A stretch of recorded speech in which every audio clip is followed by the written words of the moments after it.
Bonjour à tous, dimanche c'est l'hippodrome de Longchamp qui nous accueille pour le Quintet Plus.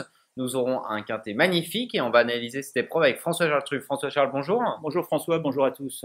Donc une réunion de gala dimanche et un Quintet de gala car c'est un groupe 3, le prix Gladiateur, une belle épreuve. Une épreuve magnifique, un objectif à part entière car il s'agit d'un groupe 3, mais également entièrement à part car derrière, en toile de fond, on a le prix du cadran. Tous les concurrents ou presque, sauf exception, je crois, un seul concurrent, sont engagés derrière le prix du cadran. Donc certains peuvent peut-être plutôt viser le prix du cadran. Donc tu as choisi pour commencer cette émission une base, c'est le 5 Icon qu'on connaît bien en France parce qu'il a gagné le Grand Prix de Chantilly l'an dernier et qui vient de faire une sage course de rentrée à Newbury. Exactement, donc c'est un cheval, le prix de Chantilly, c'est toujours une très belle épreuve, un groupe 2 de haut niveau. Il a été ménagé cette saison, je crois qu'il a été réservé pour l'arrière-saison. On peut lire dans les pages entraînement de Paris Turf la confiance de l'entourage, même une belle confiance. Moi j'y crois beaucoup car c'est un bon cheval et surtout il est plutôt favorisé par les conditions de l'épreuve contrairement à certains concurrents qui se retrouvent dans le haut du tableau. Tu as choisi comme autre base le numéro 13 Gatry, c'est un pensionnaire d'André Fabre. On va beaucoup entendre parler d'André Fabre dimanche. Et là, il vient de remporter, on va dire, assez facilement une listed à Maison Lafitte, le 13.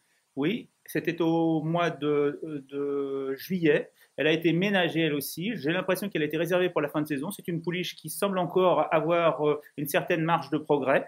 Et elle bénéficie elle aussi de conditions de poids très favorables, car on en revient justement à cette optique du prix du cadran derrière, où tout le monde se retrouvera à poids égal, donc les conditions seront complètement différentes. C'est sûr. En ton coup de cœur, c'est le 11 Goltara, qui est une pouliche qui sera entraînée par Alain Lyon, qui est spécialiste des stayers. Est-ce que Goltara va être la nouvelle Gen 2 ? Qui a gagné cette même épreuve il y a quelques années, et c'est tout à fait possible, car cette Goltara progresse régulièrement. Elle a franchi un palier cette saison. Elle est juste derrière les bombes, cette épreuve. Or, elle bénéficie de conditions de points intéressantes et le terrain, la venue des pluies, il faut en parler, hein, car le terrain sera bien souple, devrait l'avantager. Moi, je pense qu'elle peut vraiment prendre une place troisième, peut-être même mieux, deuxième, à une cote intéressante. Ta surprise dans cette course, c'est le numéro 8, Gen Z. C'est un ancien pensionnaire de Jonathan Pease. Il a couru pas mal de fois en France, placé de listed et placé de listed également chez lui en Angleterre. Oui, et l'autre jour, il faisait un premier essai sur une distance assez longue de 2800 mètres et c'est concluant.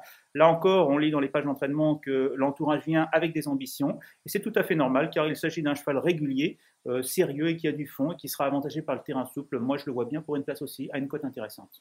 Là, ils sont 14 au départ.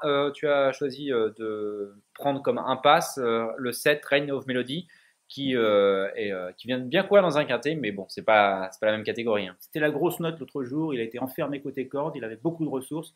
Il aurait trouvé le passage. Je pense qu'il aurait mis tout le monde d'accord. Mais évidemment, là, c'est une autre épreuve, c'est une autre aventure. Et pour moi, ça va être difficile. Mais on le note pour un prochain quintet, je pense. Oui, oui. Sous réserve qu'il ne fasse pas une survaleur oui. qui lui vaudrait un peu plus de poids cette fois-ci. C'est sûr. Donc ta sélection, on va la reprendre ensemble. En tête, tu as placé le 5 Icon, on en a parlé, le 13 Gatry, le 3 Dance Mob, on n'en a pas parlé, et qui vient de terminer bon troisième du Kergorley, une des épreuves préparatoires. J'ai un petit doute sur le terrain, c'est un fils de Denzili, mais il a déjà bien couru en terrain très souple. Ok, c'est Maxime Guyon qui lui sera associé en grande forme. En plus. Les beaufs, après, en 5e position. Alors les beaufs, l'attraction de l'épreuve, car c'est un cheval qui va devant, tous derrière lui devant, il va prendre une grande avance. Et je pense qu'il peut aller loin, car le terrain très souple va l'avantager. En revanche, il a du poids. On voit d'ailleurs, c'est la course référence, le prix Vicomtesse Vigier. Il terminait deuxième de Domside, on en parlera tout à l'heure. On voyait, les beaufs avaient pris une longueur d'avance, mais s'étaient rattrapés tout à la fin. Ensuite, on passe au numéro 11, Goltara, on en a parlé. Le 8, Gen Z, on en a parlé. Le 4, Only a Pleasure. C'est un peu moins bien cette année, mais bon, l'entraînement d'André Fabre. Oui, c'est le troisième pensionnaire d'André Fabre. Peut-être celui qui semble avoir la chance la moins évidente sur le papier, mais dans le prix de Chantilly de cette année, pas de l'an passé, il avait couru très honnêtement. C'était une 7e place encourageante, c'était une rentrée. L'autre jour, à Deauville, je crois qu'il ne faut pas tenir compte de cette performance. Si son entourage l'a gardé à l'entraînement cette année, c'est sans doute qu'ils ont une bonne raison, qui sera peut-être révélée cette fois-ci pour dimanche. Et en 8e position, le 12, Mood Ila, qui vient de se balader dans un quintet. Ça monte de catégorie. Voilà, et c'est j'ai bien regardé le film l'autre jour. Dans les 200 derniers mètres, eh bien, il creuse encore un peu l'écart en donnant l'impression de posséder du fond, de pouvoir aller plus loin. Donc on profite de la forme dans l'entourage avec l'aide d'Olivier Pellier. C'est possible pour un petit accessite. Tu vas tenter un coup de poker dans ta sélection. tu n'as pas placé le 2 Domsine qui sera associé à Christophe Sougnon et qui s'est baladé dans le prix Vicomtesse Vigier. Oui, mais je me pose quand même des questions parce que ce cheval-là, il est court à réclamer en début de saison. 2 mois après, il gagne un groupe 3 avec la manière. On pouvait l'acheter pour moins de 20 000 euros en début de saison. Donc, il a sans doute été en état de grâce ce jour-là. J'attends de voir s'il va confirmer en fin de saison. Pour moi, c'est une impasse possible. Dangereuse, mais possible.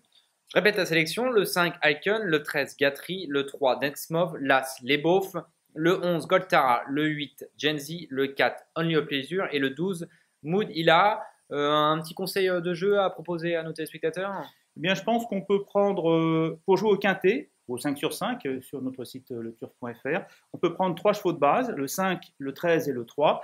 Et puis derrière, en champ réduit, ajouter nos 5 concurrents, l'As, les Beaufs, le 11, le 8, le 4 et le 10. Ce qui fait un jeu tout à fait raisonnable avec une bonne chance de spéculation. Merci beaucoup François-Charles. Si vous pouvez, rendez-vous sur les programmes de Longchamp dimanche, vraiment une réunion de gala. On aura le prix Vermeil, le prix Moulin de Longchamp. Vraiment, ne manquez pas ce rendez-vous. Et puis c'est l'Arc de Triomphe qui nous est livré en kit, car on aura aussi des préparatifs dans le prix Foix et le prix Niel. Merci beaucoup François-Charles, merci à tous de nous avoir suivis et à bientôt pour un nouveau quintet.